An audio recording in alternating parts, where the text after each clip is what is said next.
Hello everybody, this is Kendra Kanoy, your Gypsy with an Income, and I'm excited today to introduce you to one of my good friends, Joaninha. You might remember that I was in Guerneville a couple weekends ago, and she was my partner in crime on the hiking trail, which turned out to be quite adventurous. So Joaninha and I have known each other for four-ish years, and we were introduced through mutual friends. And the first thing, she actually cooked for a friend of mine who was ill and needed some help. And so through that cooking process, I've learned that she is making a Ayurvedic cookbook. She's writing an Ayurvedic cookbook. And I was her recipe tester for dummies because I don't really do recipes. So the idea was if I could read her instructions and do it correctly, then it would be a win. So that's how we started hanging out. And since then, we've become great friends. And we do lots of hikes together, and her life story is very interesting and inspiring to me, especially as a gypsy and about to go on a huge wander myself. How exciting. Yes. So I just want to ask you some questions and share with people some of the things you've told me. Okay. What was your first gypsy adventure? Well, I wanted to go to South America since I was 8 years old. And I got this horrible job. Well, it wasn't horrible, or at least didn't start out that way, at an international school in Managua, Nicaragua. But after being there a few months, I decided that it was not for me. And I wanted to go to South America, and one of my students said, "Why don't you hitchhike?" So I did. So you hitchhiked? I hitchhiked. The whole way to Nicaragua. I hitchhiked through Nicaragua and Costa Rica and Panama, and then in Panama I got a tip from some guys on a yacht. I buddied then with a French-Canadian woman that we could get on pirate coconut trading boats to Colombia. So that's how I got in. Oh my gosh. I haven't heard that one. It's a good thing we're doing this. Yeah, there's a lot there. But anyway, that was the first adventure. Okay. And and then you've lived in several countries, and you were just telling what you just said about a percentage of your life that you've lived in different places. I think I've lived in Europe maybe a quarter to a third of my life, and in Asia, not quite a quarter, just under a quarter, and South America, maybe an eighth. Mm-hmm. And one thing that stood out to me when you were first telling me your stories is when you moved to France. Uh-huh. Why did you move to France? Well, I moved to the south of France or Mm-hmm. Paris? Paris. Oh, I moved to Paris to become a fashion designer. Yes. I had just finished fashion design school, and if you want to be a fashion designer, of course, I was going for the gold to be at the top. You would go to Paris, Milano, London, or New York. And Paris sounded like the perfect place for me. And you can tell by your attire. Thank you, my dear. And you do styling for people too, which is also I do. fun. And she's helped me and given me some scarves and things along the way. So I know it's hard to deduce from all the amazing places that you've lived. You lived in Kyoto and Rio de Janeiro and Paris and South France and all of that. So what have you learned? Like, what is kind of like a life philosophy or a thing that you have learned from living in all of these places? Well, it's been exciting, and I've learned to be fearless, and I have taken what I have gathered from each culture, each tradition, and added it to my life. And as my main focus of my whole life has been health and well-being. Mm-hmm. And I've been looking in each country and each place for natural ways that I can heal my body myself. And from my experience in the south of France of doing ladies' lunches and cooking classes and consulting with private clients, they said I should write a cookbook. And so I moved back to San Francisco to be in the center, the hub of the food movement. and I wrote a cookbook, which I'm now looking for a publisher if anyone out there is interested. Yes, please let us know.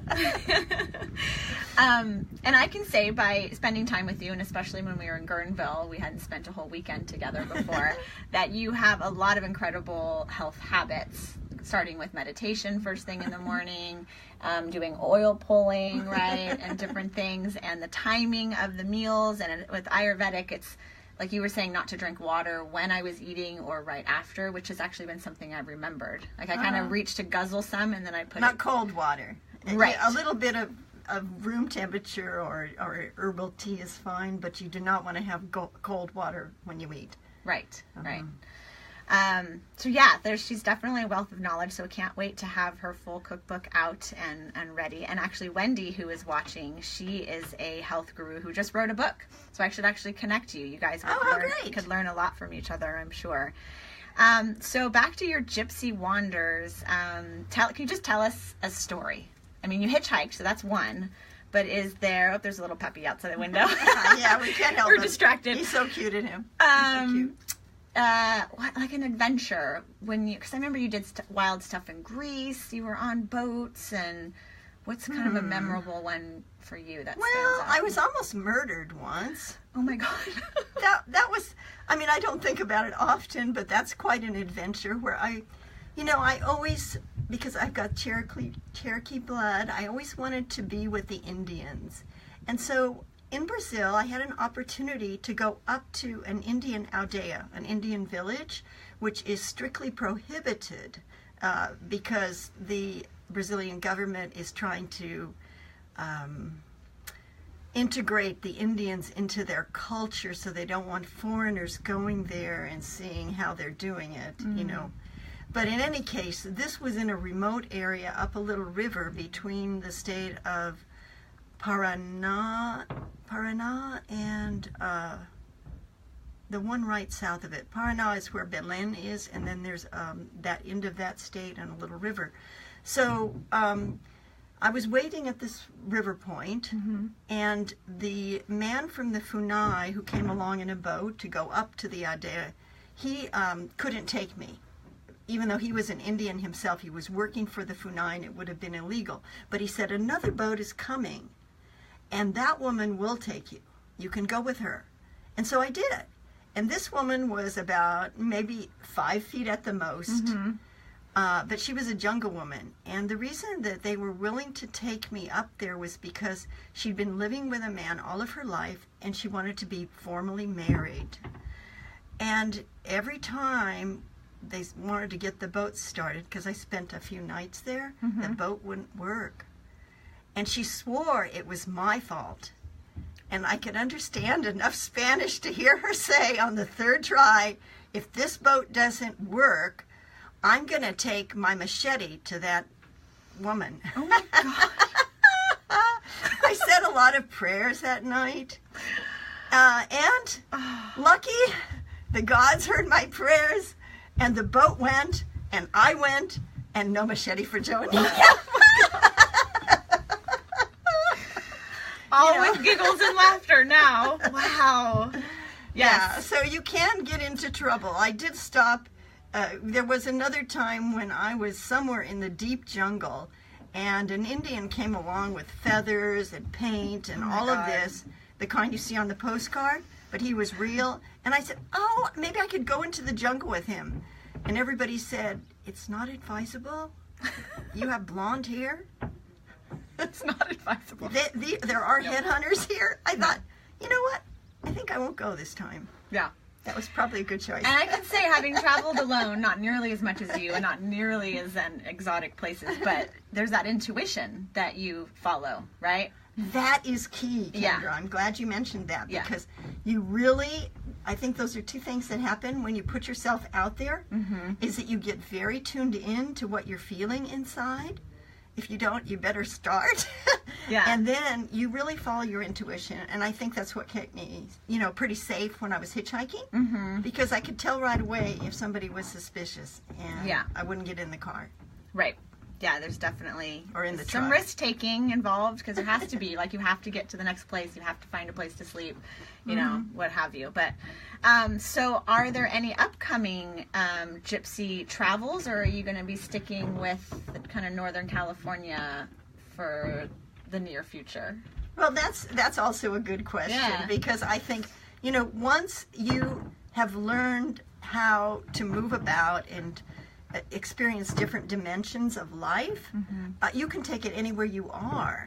I mean, I can certainly still have that life even in the place where I'm from now. Right. I continue, you know, I mean, there's always a little something to explore, down an alley or behind a shop, or so Right. Especially here in San Francisco, and you get that mix of cultures here too. So Yes. A lot of what you've kind of seen elsewhere is a little microcosm here in San Francisco. That's true. Yeah. Well, thank you, Kendra. This has been lovely. Yeah. Thank you so much for joining us, and thanks for being on and meeting my dear friend Joaninha. So good luck with your gypsy life out there. Yay! Bye.